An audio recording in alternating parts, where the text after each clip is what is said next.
Hey, what's up, everybody? What's up, everybody? It's your boy Chris. It's your boy Chris. It's another amazing episode here at Financiation. This channel is all about making money. It's all about saving money. It's all about building generational wealth, and it's all about financially emancipating yourself from generational poverty. So today, guys, we're going to talk about a concept that I absolutely love. I always say in capitalism, basically for the poor and the middle class, there's basically three pillars, that we can use to build generational wealth. And these are the type of pillars that I basically did not hear playing basketball growing up. I didn't hear in the barbershops. I didn't hear at church, and I don't hear the barbecues at the block parties. I don't hear them at the pool parties. And in general, this is the type of things that a lot of times in our community, we don't talk about 401ks, Roth IRAs, or the HSA accounts. And today we're going to talk about the HSA. Full disclosure, everyone, I studied engineering at North Carolina A&T State University. Shout out to my Aggies.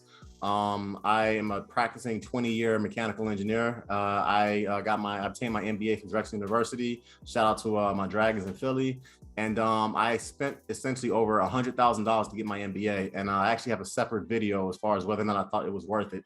But to keep it completely honest, the thing that I loved about having my MBA and that the thing I love about having a MBA rather is that for the first time in my life, when I got my MBA over 10 years ago, I finally started understanding how money works as far as the 529s, land investments, Roth IRAs, Roth IRAs, 401ks, HSAs, things of that nature, growth stock mutual funds, index funds, all that kind of stuff, ETFs, REITs, all that kind of stuff. When I got my MBA, I started understanding how all these things worked. And what kind of pisses me off is that I don't think that people should have to spend $100,000 to understand how money works. So as a result, I am giving away a lot of the knowledge that I learned pretty much for free. So with that, everybody, let's go ahead and get started. So first and foremost, what exactly is an HSA? A health savings account started in 2003. The health savings accounts are essentially the things that were created to, for the most part, I would say kind of phase out the type of medical plans that we had back in the day. And the thing I love about HSAs is that they are the absolute gold standard when it comes to investing if you know exactly what you're looking for. My, oh my, they basically do some amazing things. And it's kind of like what I like to call the holy grail, because they're essentially the cheat code to building a lot of wealth. And the thing that's kind of cool about it is that less than 20% of Americans actually who are available to use it, HSA, actually use it. And what's also interesting is that other 20% who use it, probably I would say less than 20% of those actually use it correctly. So if you're in a company with 1,000 people, I would say less than 20 people, I would say less than 200 people actually even use the HSA and know what it's about. And other 200 people who actually do use the HSA, I would venture to say that probably less than 40 of those people are actually using it correctly. So we're going to kind of go over basically the best way to use HSA. I personally use my HSA as an investment pool or whatever, and I basically take my HSA funds and I put them directly into a brokerage account. So HSAs, first and foremost, let's get this out of the way. A health savings account is different from a flexible spending account. Flexible spending account literally is use it or lose it. If you put $5,000 into your flexible spending account, by the end of the year, if you don't use that $5,000, it's gone. An HSA is different. It's kind of like a snowball. You put $5,000 into an HSA, that thing basically just rolls. It gets bigger and bigger as it goes down the hill. So you put $5,000 into your HSA account every year for 10 years, basically you will have over $50,000 in your HSA. Why? Because it's like a snowball. It basically builds up. And currently, at the time I'm recording this video, a single person who basically opens up an HSA account can put $3,500 into the HSA account. And if you're married or whatever, and if you're married and you basically want to invest into your HSA account, at the time I'm currently recording this, you can put $7,100 into it. So do not use an FSA, use an HSA, and put $3,500 into your HSA every year. If you're single and if you're married, put $7,100 into it.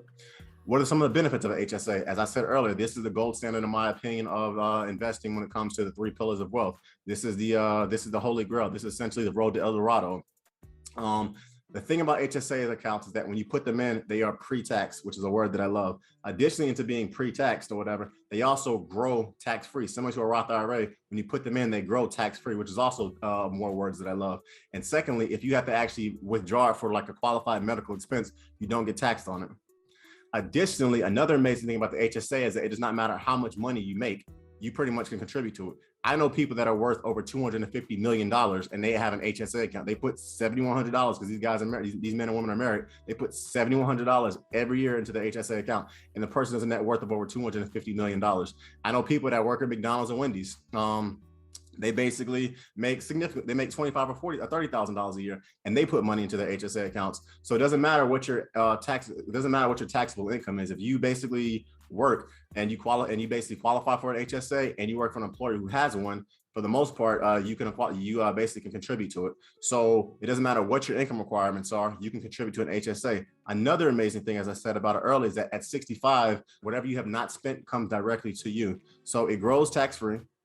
It's pre-tax. Doesn't matter what your income requirement is, you basically can contribute to it. And at 65, whatever medical expenses you don't use, you get to keep it. So if you're a very healthy person, the HSA is the way you want to go, because the benefits that come with that far outweigh anything. It's better than the 401ks, and it's also better than the IRAs. Why you should use a 401k? Why you should use HSA? Rather. As I stated earlier, the 3 benefits: it's pre-tax, it grows tax-free, and whatever medical expense that you have, pretty much you can write it off. So with the HSA account, I tell anybody, use it immediately. When you basically walk into corporate America, the first thing you do after you ask them, do they have a 401k match, is say, do you basically have an HSA? And if so, I want to start contributing to it. And the reason why is because it's one of the easiest it's one of the best tools basically to build generational wealth in capitalism. So as I said, your first day in corporate America, walk up to your HR lady and say, do you guys have an HSA account? And when you do that, basically immediately say, okay, I want to contribute the max funds into it, which is $3,500. As far as setting up an HSA account, it's relatively simple. I went to my HR ladies, people who did it or whatever. If you don't want to do it that way, you can go to Google, and there's different ways and different systems you can just set up an HSA account. And earlier when I talked about in a company of 1,000 people, probably less than 20 people actually using HSA correctly or whatever. What I mean by that is this: with my personal HSA account with me and my wife, I take the funds that we contribute to, and I roll it directly into a brokerage account with HSA Bank. So you can Google different banks or whatever who take HSA accounts, because it has to be a specific bank that does it. So take the funds from your HSA account that grow pre-tax, that grow tax-free, and that basically at 65, it belongs to you. Take that money every time you get paid and immediately roll it over into a brokerage account. That's what me and my wife do. And it gives you so many possibilities from an investment standpoint about how you can stack your generational paper. Additionally, as I said earlier, if you are a very healthy person, HSAs are gold. Once again, if you listen to this podcast, you are very familiar with the fact I am a loud and proud person, and I love to get up at 3:30 in the morning every morning to work out. That's my thing. When I was a little bit younger or whatever, I kickboxed, and I boxed pretty much on a professional level, and I've kind of kept that level of fitness and health as I've matriculated throughout my career. Still competing. Actually, I do want to fight again one day, but that's a separate thing for a separate video. But in any event, people, if I take care of my body and I work out, you should be doing the same thing. And if you do, the HSA is very beneficial, because all the money that you're basically putting in there for a qualified medical expense, you don't basically, if you don't use a qualified medical expense, you get to keep the money. So, but in the event, if you have, say, a pregnancy, you get a heart attack, you get in a car accident, concussion, something like that along those lines, whatever medical expenses that you have, you can basically tap into your HSA account, and you can tap into it tax-free. So remember that, tax-free. So in conclusion, guys, I would say everyone on the sound of my voice should be listening. That's listening should basically invest into an HSA account. I said earlier, there are essentially 3 pillars that the poor and the middle class can use to build generational wealth. I'm going to have a separate video later on in regards to what order I think that you should invest into them. But in my opinion, the 401k, the Roth IRA, and the HSA account, bare minimum. I don't care no matter how broke you are, no matter how poor you are, no matter how wealthy you are. Those, in my opinion, should be the 3 pillars of wealth that everybody is investing into when it comes to building generational wealth. And the sad part about it is that, like I said, growing up, people that share my reflection, we didn't talk a lot about HSA accounts at the barbershops. I'm just keeping it a buck. I'm keeping it real. We did not talk about HSA accounts when I was hooping and playing basketball. We did not talk about HSA accounts at the barbecues, at the pool parties, anything like that. It's just not something that a lot of communities talk about. And I think that's one reason basically why a lot of our communities, unfortunately, are not building generational wealth at the speed and at the efficiency levels that we should. Because if my grandfather had been able to invest into an HSA account the way that his great grandson and the way that my son is investing into it, literally his entire generational tree would have been very different. And that's the good thing about me obtaining my MBA, because now that I understand how these things work, I want to tell it to the world and tell it to the masses. So once again, guys, one last thing I did not say, if you are watching this video, definitely like, comment, and subscribe, because you help the algorithm. I want to basically spread this message to as many people as possible here at financial emancipation from generational poverty.